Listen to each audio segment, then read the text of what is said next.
Yep. So let's talk pocket listings first, because that's actually a term that people can look up.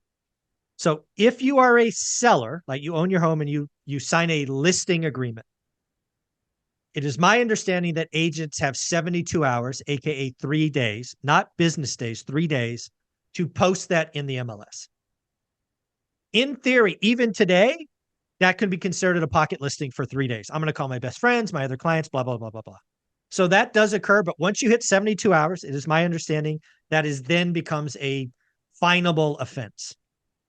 So that's realtors, in my opinion. It used to be a bigger problem. It used to be weeks. Now I believe it's 3 days. Now let's talk about builders.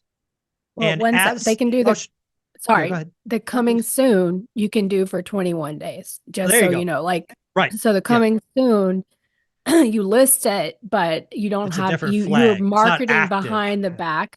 Yes. Exactly. And so that was creating a lot of FOMO because when people would, when it finally came live, people would call up and say, hey, and they're like, no, it's already gone. Yeah. But it Yeah. happened. They You're were right. marketing it for 21 days. But sorry to interrupt. Keep going. No, that's perfect. But again, in fairness, it's in the MLS at that point. But that's it. Right. Yeah. But now let's talk about builders are very interesting. And again, I only could say this because I was watching builders in 2006. Like I bought from a builder, right? Right. I bought a model home from a builder and they did a lease back. So I've been doing builder stuff for a long time. When the market is hot, they put one listing in the MLS, right? The model home and nothing else. Back Right. in '06, that was a problem because they were building 20 homes at the same time and nobody bought them. Today, for the most part, there are exceptions. They're not really building until there is a contract, right? Which is a very different strategy than before. That Well, said, they've all shifted to spec now. I mean, they're yeah, all like this has been a huge shift and yes. they're not built they're so most of them probably in the middle of summer shifted to spec. Mhm. So, according to Zellman anyway, but go Yeah. ahead. That said, there are still opportunities to get a great deal from a builder. I say this as somebody who bought a home in 2023. I found a builder who had somebody back out. It was already built, already done, everything except the backyard.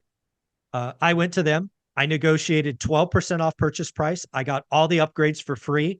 I got them to buy down the Brilliant. mortgage rate to 4.99, 30-year fixed. I got 10 grand at closing. I beat that builder up every which way from Sunday. I love it. Yeah, absolutely. But to your point, it wasn't listed. It was Hmm. nowhere. I found Right. it because I knew what I was looking for and I knew how to ask Right. questions of the builder because Right. they had a model down the road, right? Right. And they were trying to sell me some Right. other home for 400 grand more. But I'm Right. like, tell me about that one. And they're like, oh. So Yeah. there are lots of stuff that builders won't list. That said, when it gets slow, builders do throw more inventory on. I'm seeing today, again, in the two markets that I look at every day, there are more new builds in the MLS than there was 18 months ago. So that's some of the artificial rise in active listing is because builders finally are putting listings. In 2021, a builder never had to list a new home. They listed one, which is the model, and they sold from there. Today, as properties are getting closer to done, they're listing them. That's just the market being slower. So some of the active listings increase is simply builders listing more homes, not mom and dad selling more homes. That's what I'm seeing in my two markets.